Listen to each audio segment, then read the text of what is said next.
Hi there, well thanks for waiting. So let's start. Chapter 1, Prologue.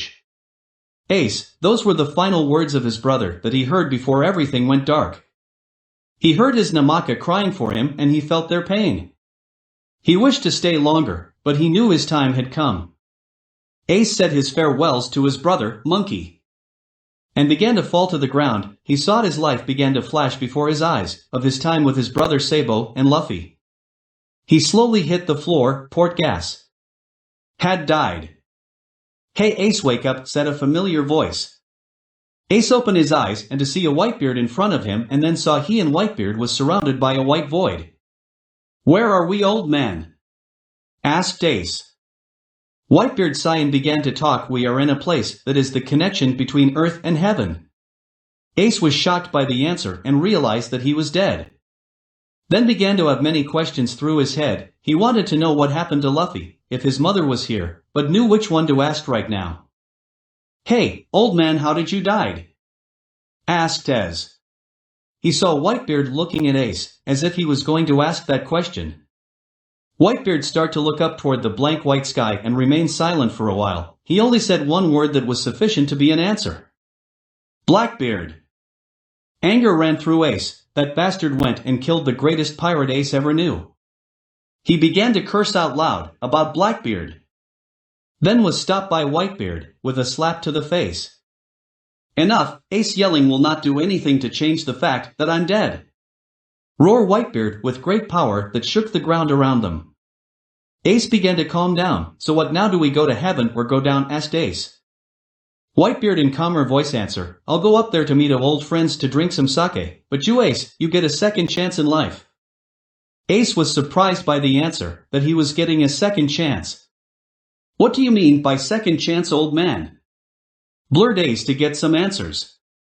The man upstairs was convinced by a girl in white dress, to be sent to her world to start a new answer. Whitebeard with a smile on his face, you'll still have your devil fruit power, but you be 10 years younger than before. Ace couldn't understand what was happening right now and began yell at top of his lungs. Second chance, my ass, I'm son of a demon who rule the Grand Line, the reason of my mother death and the cause of many of my Namaka death. Ace began to tear up, I'm last person for second chances. Whitebread began to walk towards his son and place his hand on his head, but you are the one who saved Luffy from death, he whispered to Ace. Ace began to remember of his sacrifice in order to save his younger brother. He knew that his brother was alive and that it was reason his for a second chance. He dried up his tears and began to speak, so where this world that I'm going to, old man? Whitebeard smiled once more and said, it a land called Fiore, it is influenced with magic and adventure, I'll think you'll like it Ace. As so he said those words, he began to disappear. Well, it seems it's my time to leave Ace, I hope you have great time there. Ace then began to shrink. He remembered that Whitebeard said he would be 10 years younger in this new world. I know you'll do great Ace, show them what you're made of. After Whitebread said those words, a great flash of white light shine, he knew it was time to go. The light disappeared and saw that he was in the ocean and began to drown. Great, I'm going to die before starting my new life. Thought Ace, and then everything went black. A few hours later. Ace woke up in a room on a bed. He looked around, he knew he wasn't dead. Then a small old man came to the room, so it seemed to be awake. My boy, said the old man. My name is Master Makarov, and who are you? Asked Makarov. Ace was always careful in telling his name to someone but felt he could trust the old man. Ace got out of the bed and told his name to Portgas. Sir, he bowed to the old man after, later found they were also the same size. He looked at a mirror nearby. He was now a 12-year-old. He was surprised by his appearance. Then saw his Whitebeard tattoo on his back was gone, but the tattoo on his right arm was there. ASE with the S crossed out was still on. He was relieved that it was there. Then he turned around and saw Makarov with a look of worry. Say, old man, where am I? Asked Ace. Makarov smiled and said, you're in Fiore, Magnolia. And in a guild called Fairy Tale, my boy. Ace was now in the new world Whitebread was talking about. Hey, everyone, the kid woke up, yelled a pink hair boy. I, sir, said a blue cat with wings. It surprised Ace when it was flying around the room. Enough, Natsu, our guest is trying to rest. I suggest to remain silent, saying a red-haired girl, giving the boy vicious look. That fire breath does know to shut up, said a dark-hair boy in his underpants coming in the room. Then the pink-hair boy named Natsu punch the dark-hair boy. It caused them to both boys to fight at each other. Ace just watch as the red-hair girl stopped them. Then wonder about something, he then grab a knife nearby, then stab it through his hand. It shocked everyone in the room. The red-hair girl began to look for bandages, but saw the wound on the boy began to close be flames. Everyone was amazed at what they witnessed before their eyes. My, what amazing magic you have, boy, said the master. But, then everyone heard a loud rumble. Ace smiled and said, got any food around here? Later, everyone in the guild was surprised of how much food the mysterious boy could eat. Man, he eats a lot, right, Urza? Said a brown-haired girl. Urza only watched as the boy ate his 15th plate of food. So what's your name? Sang a small white-haired girl with a smile on her face. Ace swallowed the last of his food and yelled, my name is Portgas. Urza began to approach the boy knowing what his name was. So Ace, why were you in the ocean? But didn't get an answer, but only heard a snore. Ace was asleep. Everyone was yet again surprised by Ace. He soon woke up after an hour and saw everyone was around him. But Urza was the only one sitting in front of him. Now that you're awake, will you answer my questions? She said. I'll try my best to do so, said Ace with a huge smirk on face. It made some of the young girls, including Urza, to blush. Urza asked, why were you in the ocean? Ace knew it was going to be difficult to answer. How good are you in listing in longest stories? Ace told everyone what had happened to him, who he was, how his world was, the life had there, and how he arrived in this world. Once again everyone was surprised by Ace. It seemed you went through a lot, said the master. Now I don't know what to do now, said sighing Ace, who now looked up on the ceiling of the guild. The master came toward Ace and said, how about joining our guild? Ace surprised by the answer. Are you sure you want an ex-pirate with a bounty of 550,000,000 jewels to join your guild? Asked Ace. A pirate? No, I see a boy who needs a new start in the world, the master said with a big smile. Ace had found a new family. He couldn't help but smile.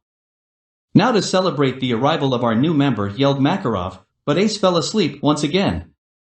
Something, tell me this will a normal thing for us. Sigh Gary. Everyone in the guild laughed. They began the party. Kana and Urza were having a conversation about Ace. Natsu, Lisana, and Happy playing tag with each other. Gray, Mira Jane and Elfman were playing poker, not the strip version, even though Gray was in his underwear. While Ace was asleep, but he wasn't having pleased one.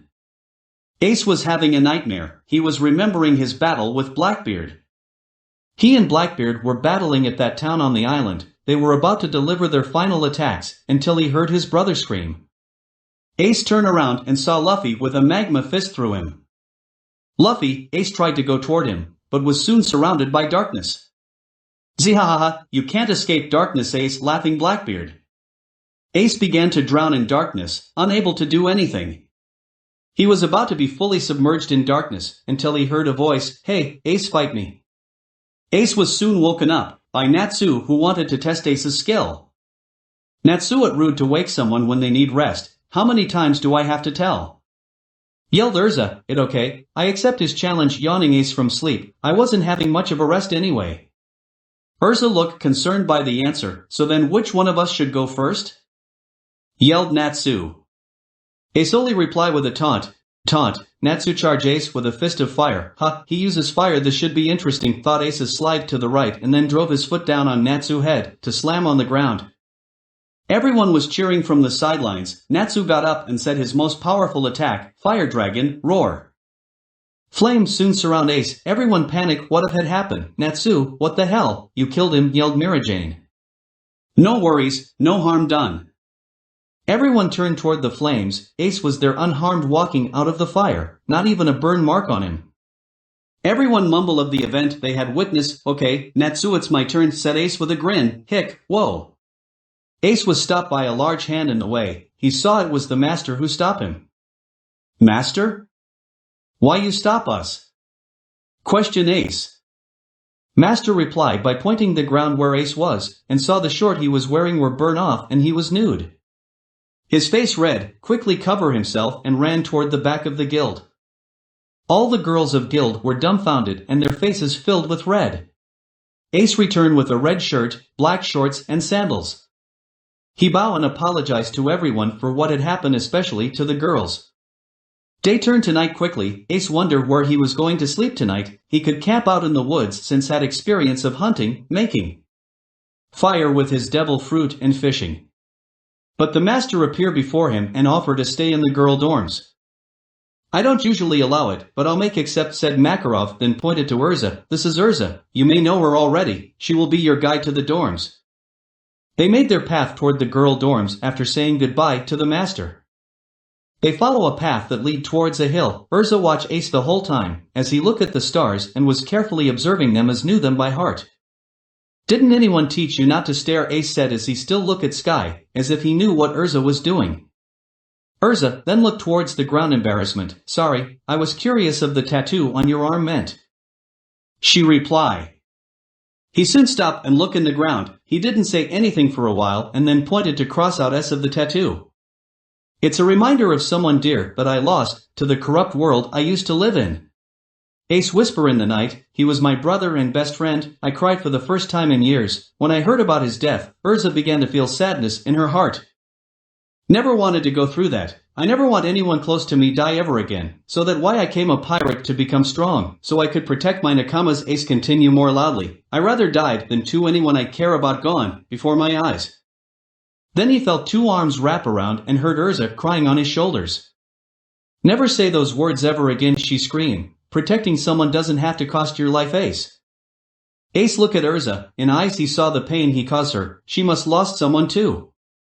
He placed his hand on her head. I promised to never die. He smiled lightly and kissed her on the forehead, in which made Urza blush. They soon arrived to the dorms and Urza showed him his room. Before he entered the room, Ace, he turned around to Urza, thank you, and then kissed him on the cheek and left. Ace felt as he made a bond with Urza.